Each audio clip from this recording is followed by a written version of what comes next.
Great. It's 3:45 and Murphy Brothers welcomes you first to 15 Minutes with great information to help you succeed in your business. However, no credit given. I'm your host, Michael Murphy. And before I introduce our speaker, just a reminder, you're all on mute. There will be a brief Q&A session immediately following the 15 Minutes with presentation. Please add your questions into the Zoom chat box, and Mr. Earthkind Energy, Ron Kamen himself, will present your questions on your behalf. Okay, for our 15 minutes today, we are delighted to have Jordan Prentice, the founder of Kuponya Innovations, with her presentation on healing climate and community. Jordan Prentice is the founder of Kuponya Industries, which focuses on creating innovative construction materials from natural and sustainable sources with the purpose of having a net positive impact on the world, reducing carbon emissions and waste while supporting communities impacted by climate change. Coming to you live from just outside Toronto, Canada, as if by magic, here's Jordan Prentice. Take it away, Jordan. Thank you for the wonderful introduction. Okay, and I'm just going to share my screen. Everything all good? Everything is good. Thank you. Perfect. Thank you. So I'd like to start by thanking you guys for having me here today, and specifically thank you to Michael Murphy and Murphy Brothers Contracting for inviting me to present my recently founded enterprise, Kuponya Innovations, and specifically our new innovative product for the residential construction industry. So today I plan to tell you guys a little bit about myself, my company, and our unique application for hemp insulation with our plans to bring it into the market. So jumping right in, I'd like to tell you guys that I'm a third-year political science student at Wilfrid Laurier University with a legal studies specialization. But the reason I'm here today is because just this past school year, I actually founded Kuponya Innovations with the sole goal of healing both climate and community. And this past year, I was able to grow and scale Kuponya Innovations through Laurier's Untitled Chapter. Enactus is a global platform that fosters and encourages students to develop purpose-driven businesses with the goal to solve global issues and really just focus on trying to create innovative solutions to the problems we see in society today. And actually, Kuponya Innovations has had a really promising start this year. We won our regional competition and are now going to compete in the Final Four for the national title of Enactus Canada this coming September. Okay. And I just want to tell you guys a little bit of the reason why I started and founded Kuponya Innovations. I founded it because of my passion and drive to support our vulnerable communities that are severely impacted by climate change.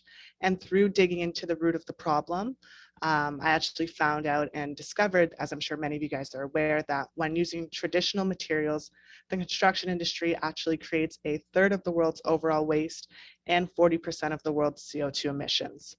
And seeing these stats really struck home with me that innovation was in dire need. I'm sure you guys can agree that it's also not only in dire need, but there's so much room for innovation to occur, which is exactly why I founded Kuponya Innovations. So you may be wondering, okay, what is Kuponya Innovations and how did you land on such a unique name? Well, Kuponya actually means to heal in Swahili, and that's exactly what I'm aiming to do. I'm aiming to heal and support our vulnerable communities that are most impacted by climate change through first healing climate. And we're aiming to do that and planning to do that through creating new innovative materials that are both carbon neutral or negative and eliminate waste. And through developing those materials, we understand and recognize that we have to create high quality, durable materials that are also cost effective and minimize switching costs for the end user. So going through an extensive research into the industry and the options, we focus our R&D efforts on hemp insulation. We're focusing on using hemp as a raw material, as it's a natural and sustainable plant that grows very quickly and actually during its growth stage absorbs CO2 from the atmosphere. Not only that, but as an insulator, it also offers comparable thermal capacity and holds its R value longer than traditional traditional materials. It's also a breathable insulator and requires no additional vapor barrier. Hemp insulation is also chemical free, meaning it's safe for both the environment as well as our health, and contractors actually require less PPE to install it. Not only that, but hemp insulation is also 100% waste free, as any leftover material can be composted. Another reason we're looking into in creating hemp insulation is because through research, we actually discovered that it best fits the needs of our vulnerable communities that we're looking to support. Specifically, we understand that hemp insulation isn't exactly new, but the application in which we're investigating is unique to the market and will be a new introduction. We're looking to create click-together panels that are already insulated with our hemp insulation and specifically create them for the tiny and movable home market. We're focusing on using a niche-to-go market strategy, as we believe that it will provide us the easiest entry point and entry strategy into the construction industry. Not only that, but the target consumer is one that values affordability, sustainability, and eco-friendly options, and that completely aligns with our values as well. We're also looking into understanding that this application is suitable for our Indigenous communities in the North, and that's exactly the vulnerable community that we're looking to help and focus our efforts on in the beginning stages of our enterprise. So specifically, we're looking to heal and support our Indigenous communities in the Northwest Territories of Canada because they are severely impacted by climate change and are more susceptible to things like forest fires and flooding, and are in dire need of sustainable housing solutions. We're actually working in close partnership with the Business Development and Investment Corporation of the Northwest Territories to co-create solutions that are sustainable and suitable for their specific family structures. And it was actually through conversations with BDIC that it was indicated that our current application of using the tiny homes and click-together panels is an excellent solution for Indigenous communities in the Northwest Territories, because it allows them to maintain their family structures, as well as gives them the opportunity to have training on how to build, sustain, and maintain their homes. Not only that, but to fund our project, we're also working with the Canadian Mortgage and Housing Corporation of Canada, and specifically working to create an application for their Northern Access round of their Housing Supply Challenge to support Northern communities. However, there is another aspect of Kuponya Innovations, and that is the beauty of the hemp plant. So to create our insulation, we only use the stalk of the hemp plant, meaning that there's various other additional materials that we have extra in our supply. We're planning to actually provide Indigenous entrepreneurs with those extra materials, such as the seeds, to help build capacity and promote economic growth within their region.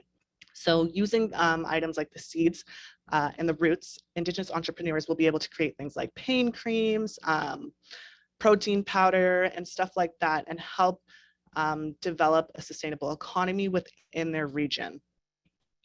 And that aspect of Capone Innovations is exactly what we're focusing on this summer. We're working collaboratively with the Indigenous communities, as well as focusing on our R&D to develop a working prototype to present in nationals this September. And then we project by 2023, January 2023, that we will be finished developing our prototype and be piloting within the Northwest Territories and providing that extra material to the Indigenous entrepreneurs. And then with high hopes and promise and dedication, we hope to have completed any final adjustments to our prototype and actually introduce our hemp insulation into the mainstream market, as well as scale into other Indigenous communities. So it was a little bit of a quick little overlap or a little explanation of what Kuponya Innovations is and who I am. And I thank you guys for having me here. I'm very excited to hear your feedback and learn and understand more and see what you guys can offer me, and especially hear back from any of you if you're interested in hearing updates about Kuponya innovations, or looking to pilot or anything like that. So once again, I thank you, and I'm very excited to hear what you guys have to say.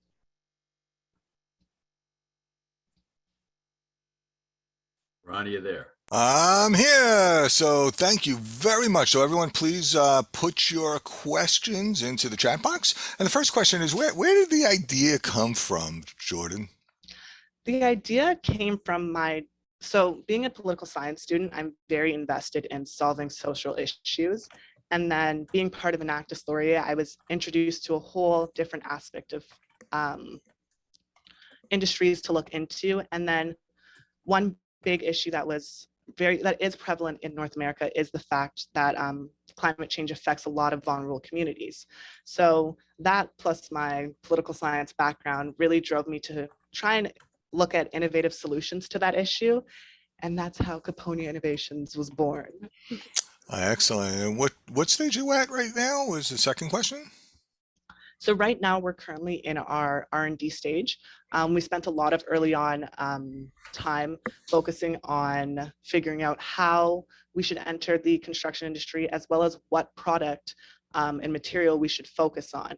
After that extensive research, we focused on insulation and specifically hemp. So we're currently moving into working in a lab and developing the product. And why hemp? We're focusing on hemp because through an extensive analysis of all the options, we're focusing on creating carbon neutral and carbon negative, as well as eliminating waste. And hemp succeeded in meeting that criteria better than any other option that we kind of looked into. So that's exactly why we're focusing on hemp insulation. And does it also have hallucinogenic properties, or?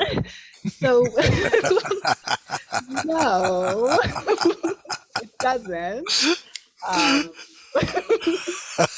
Not our product. No. So no THC in with the, how about CBDs, or is it just the fiber? Just the fiber. We're actually working with a indigenous hemp supplier to give us a consistent and exclusive product, and that's just for the stock. So no hallucinogenic properties will be in insulation.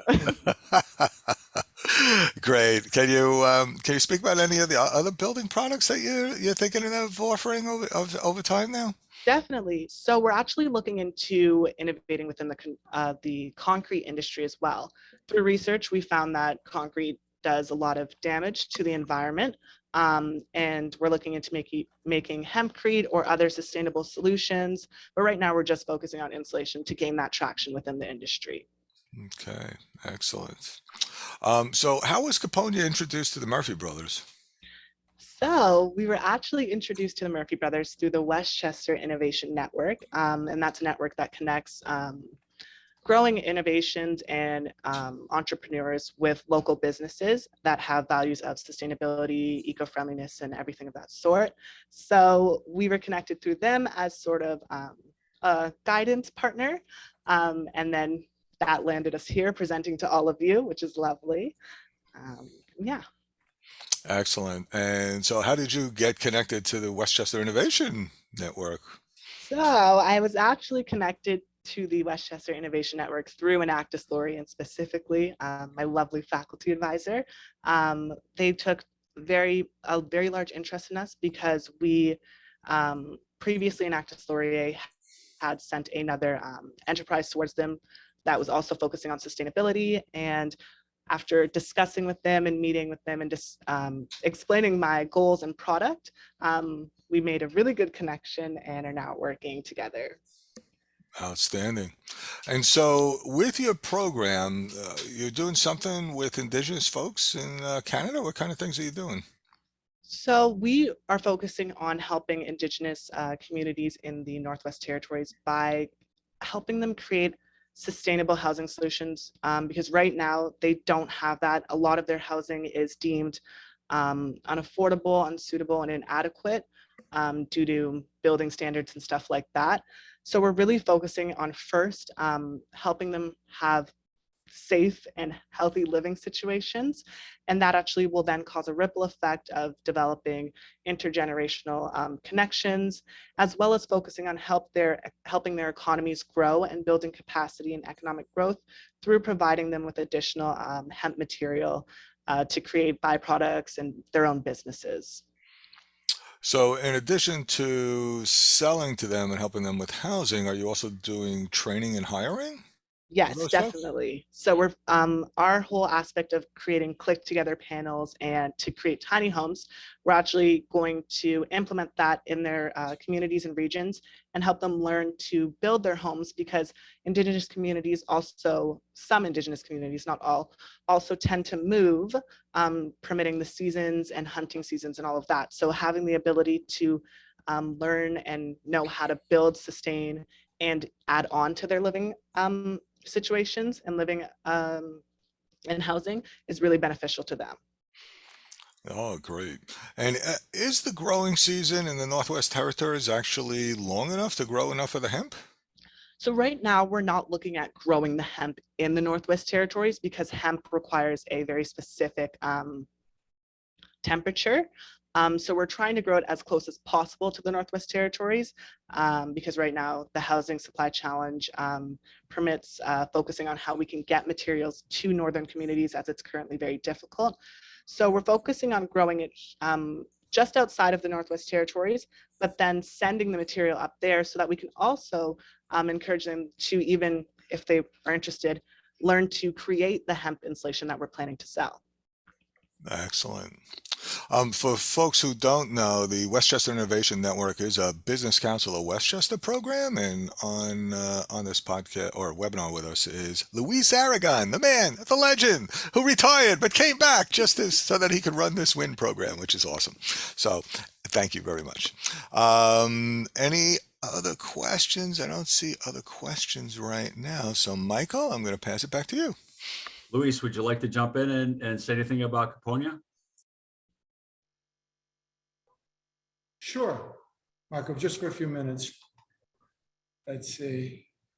Kuponya came to us. Oh, hold on. Oh, now here I am. Kuponya came to us through Laurier University in Canada. And we're so excited to meet Jordan as an amazing innovator. And she was accepted into the Westchester Innovation Program, as we mentioned before, which is a program by the Business Council to bring innovation to Westchester. So we are now working with 14 different innovators. What we're doing here is we are expanding some of the work, Ron, that I did in New Rochelle, and we're saying, okay, not just the city, we're focusing on the county and really creating the county of the future. And hopefully Jordan and folks like her will bring new ideas into our county so we can grow and be the county that we are supposed to be 10, 15, 25 years from now, full of innovation. So thank you, everyone. Thank you, Luis. Hey, Jordan, there is another question about the hemp, and in particular the R value, the flame spread, and water retention. So naturally, hemp is a breathable material and allows water and vapor to pass through and actually avoids wood and mold, rot, and all of that without any additional vapor barrier. It's also fire resistant naturally, so we don't need to add any additional chemicals to make it fire resistant. And then regarding the R value, it's very comparable to traditional materials. Through my research, it indicates that it is comparable and similar to fiberglass in R value. The only difference is obviously it's a natural material and it only comes in the batten roll form. Excellent. And water retention? Water retention, so it doesn't actually, if it soaks up water, you can actually take it out and let it air dry and reuse it. But usually it just lets water and vapor pass through seamlessly without really soaking it up like traditional materials would. Excellent. Outstanding. Thank you very much. Michael, I think that's it for the questions for now. So back to you, sir. Thank you, Ron, and thank you, Jordan Prentice. That was a terrific presentation. We're delighted to hear that there people like yourself in college are coming up with sustainable or ideas for sustainable materials. We look forward to circling back on Kuponya to find out what else that you've come up with as you investigate sustainable building products for the future use. This is terrific. We're getting close to 4:15, not yet. So we're going to go right to Ron Kamen to do his commercial on one of our sponsors here for Earthkind Energy. Ron, take it away. Thank you so much, Mr. Murphy and Jordan. Great presentation. And Bonnie, always a pleasure. So thank you, folks, for this quick opportunity to just share with you for a moment how to get paid to install solar in Westchester. What? Yeah, actually, this was a recent project in White Plains. So it was about a 6,000 square foot roof, a new roof, 81 kW or 81,000 watts. Total installed cost was going to be $200,000, but the incentive, the cash incentive that writes that down by 50% winds up reducing that price to $109,000. When you add in the federal tax credit of 26%, you do pay income tax on the NYSERDA piece of the incentive, so that takes a little bit away from the federal tax credit, but then you get accelerated depreciation and bonus depreciation. You write that piece off in a year, which means that the net investment is $10,400 on a $200,000 investment. When you then allocate a piece of the roof that you would have paid for anyway now to this project, what you wind up is being in the black. So if you haven't done solar yet in Westchester or in anywhere in Con Ed territory, seriously take a look at it. You're basically getting paid for it. You then generate $13,000 a year in savings. That winds up being $135,000 over 10 years, over $400,000 over the life of the equipment. And then if you take a look at other energy technologies, gas versus electric, what you find is that gasoline, even at $4 a gallon, which is now starting to look cheap, if you were to go to an electric vehicle and pay the highest Con Ed rates, you'd be 50% better off per mile with an electric car. And if you had that solar system on your roof or as a community solar system, you would actually be saving dramatically more. And the same is also true with heat, hot water, air conditioning on a 100,000 square foot office space. If your monthly cost was about $9,000 a month or $110,000 a year, if you went to an air source heat pump, you'd reduce that by 50%. And if you went to a ground source or a geothermal heating system, you'd be down over 80% in terms of your costs. So if you're complaining about high energy costs and you're concerned about the impact on your bottom line, don't leave money on the table. Come on out, talk. Let's maximize your ROI and let's save yourself some money with some clean energy technologies. Thank you very much, Michael.